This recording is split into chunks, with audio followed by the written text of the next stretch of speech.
శ్రీ గురుభ్యో నమః. శ్రీమాత్రే నమః. మా భక్తి టీవీని ప్రోత్సహిస్తున్నటువంటి మా ప్రేక్షకులందరికీ ధన్యవాదాలు తెలియజేస్తూ 19 జనవరి నుంచి 25 జనవరి వరకు గల కాలానికి రాశి ఫలితాలు ఎలా ఉన్నాయి తెలియచెప్పుకుందాము. ముందుగా గ్రహస్థితిలో వృషభ రాశిలో వక్రించిన గురువు గారు ఉన్నారు. అలాగే కర్కాటక రాశిలో వక్రించి నీచలో ఉన్నటువంటి కుజుడు, కన్య రాశిలో చంద్రకేతువులు, ధనస్సు రాశిలో బుధుడు, మకర రాశిలో రవి గారు, ఇక శని శుక్రులు ఇద్దరూ కూడా కుంభరాశిలో, మీన రాశిలో రాహువు సంచారం చేస్తూ ఉండగా వారాంతానికి వెళ్ళేటప్పటికీ చంద్రుని యొక్క స్థితి నీచలోకి వచ్చి ఉన్నది. అలాగే బుధుని యొక్క స్థితి మకర రాశిలోకి వచ్చి ఉన్నది.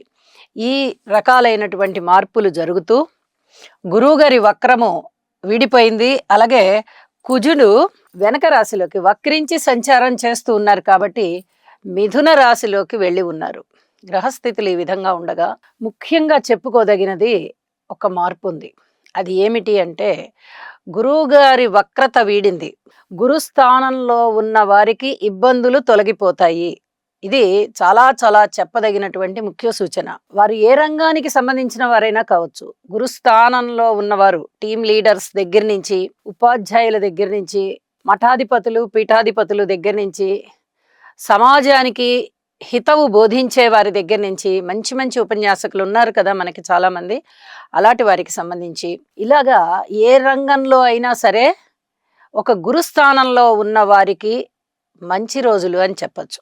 అలాగే కుజుని యొక్క స్థితి కూడా నీచ నుంచి రాశి మారి మిథున రాశిలోకి వెళ్ళారు. ఆయన ఎలాగో వక్రంలో ఉన్నారు కాబట్టి వెనక రాశికి వెళ్ళారు. దీనివల్ల కుజుని యొక్క దృష్టి 4వ దృష్టి కేతువు మీద పడుతూ, 7వ దృష్టి ధనుసు రాశి మీద పడుతూ, 8వ దృష్టి రవి బుధుల మీద పడుతోంది. ఇది అంత పూర్తిగా ఇబ్బందికరమైనటువంటి వ్యవహారం అయితే కాదు. మనకి కుజుడు నీచలో ఉన్నంత వరకు, అంటే ఈ వారం ప్రారంభంలో వరకు కుజుని దృష్టి ఇక్కడ రవి గారి మీద పడుతూ శని శుక్రుల మీద పడుతోంది.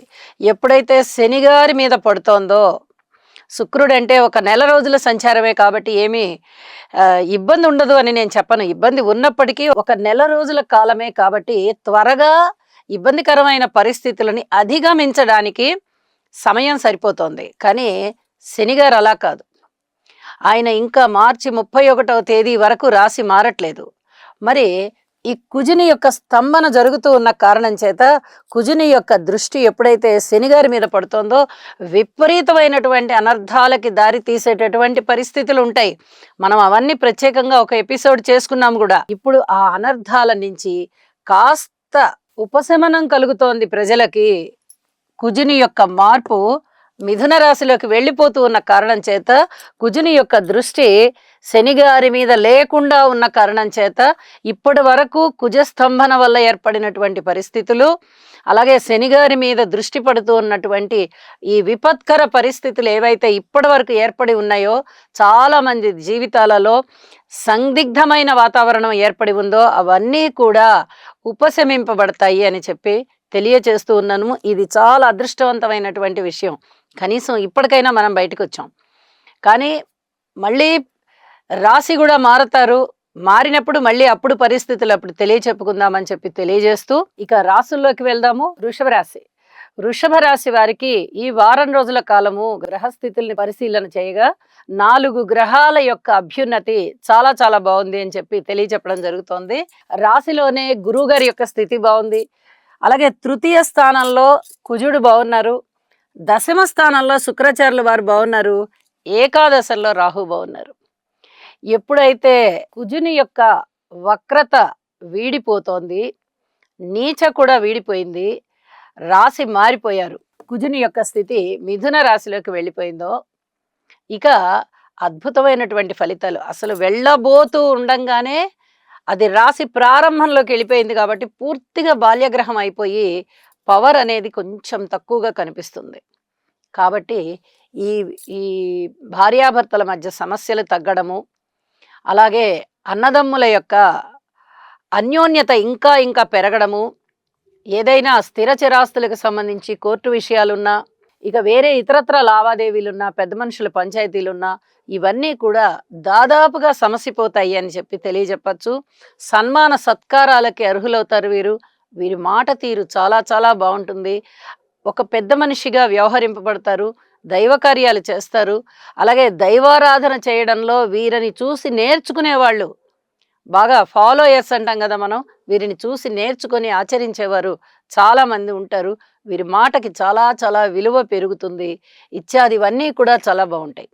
అలాగే ఉద్యోగ జీవితంలో కూడా చాలా మంచి రిజల్ట్స్ కనిపిస్తూ ఉంటాయి. ఈ మాత్రంగా ఉన్నా మనకి చాలు అనేటటువంటి తృప్తితో ఉంటారు వీళ్ళు. ఇది చాలా చెప్పదగినటువంటి సూచన. అలాగే ఊహించని విధంగా ధనలాభాలుంటాయి. రాశిలోనే గురువుగారున్నారు. లాభస్థానంలో రాహు ఉన్నారు. ఇంక ఏం కావాలండి? ఊహించని విధంగా లాభాలను అలా కురిపిస్తూ ఉంటారు. ఏదైనా కేసులు గీసులు లాంటివి ఉన్నా కూడా అవన్నీ కూడా సమసిపోయి వీరికి అనుకూలమవుతాయి. వివాహాది శుభకార్యాలు కుదురుతాయి. కార్మికులు, కర్షకులు, నేత పనివారు, చేతివృత్తుల వారు, ఇత్యాది వారు బావుంటారు. అలాగే ఉద్యోగ జీవితంలో అడ్మినిస్ట్రేషన్‌కి సంబంధించిన రంగంలో ఉన్న వారికి చాలా అద్భుతమైనటువంటి అవకాశాలు ఉంటాయి. సంతృప్తికరమైన జీవితం ఉంటుంది. పై అధికారుల మెప్పు ఉంటుంది. అలాగే పితృవర్గ రీత్యా కూడా చాలా చక్కటి సహాయ సహకారాలొస్తాయి. సంతాన రీత్యా కూడా చాలా బావుంటుంది. అనేక విధాలుగా వీరికి కలిసి వచ్చే కాలం అని చెప్పి తెలియచెప్పడం జరుగుతోంది. ఒక నూతనోత్సాహంతో ఉంటారు వీరు. ధనానికి ఇబ్బంది లేదు, మాటకి ఇబ్బంది లేదు.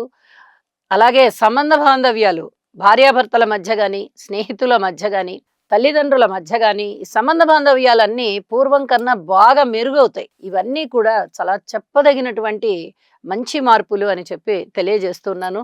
ఇక వారాంతానికి వెళ్ళేటప్పటికి చంద్రుని యొక్క స్థితి సప్తమ స్థానంలో ఉండి అనేక విధాలుగా వీరిని చాలా సంతృప్తికరమైన జీవితం అనుభవించేటట్టుగా చేస్తాయి. పబ్లిక్ రిలేషన్స్ చాలా బావుంటాయి. వ్యాపారస్తులు బావుంటారు. అలాగే వ్యాపారాలని ఏదైనా విస్తరింపజేసుకోవాలి అన్నా కూడా చాలా అనుకూలతలున్నాయి. ఇలా అనేక రకాలుగా మానసిక ఆనందం పొందేటటువంటి వ్యవహారాలు జరుగుతాయి. బుధుని యొక్క సంచారం కూడా నవమ స్థానంలోకి వచ్చి ఉన్న కారణం చేత ఈ రవి బుధుల బుధ ఆదిత్య యోగం పడుతోంది కోణస్థానంలో. ఇంకా అద్భుతమైనటువంటి ఫలితాలు. మానసిక ధైర్యం పెంపొందింపబడము, అన్ని రకాలుగా వీరికి అనుకూలమైనటువంటి కాలం వచ్చేసింది అని చెప్పి తెలియచెప్పచ్చు.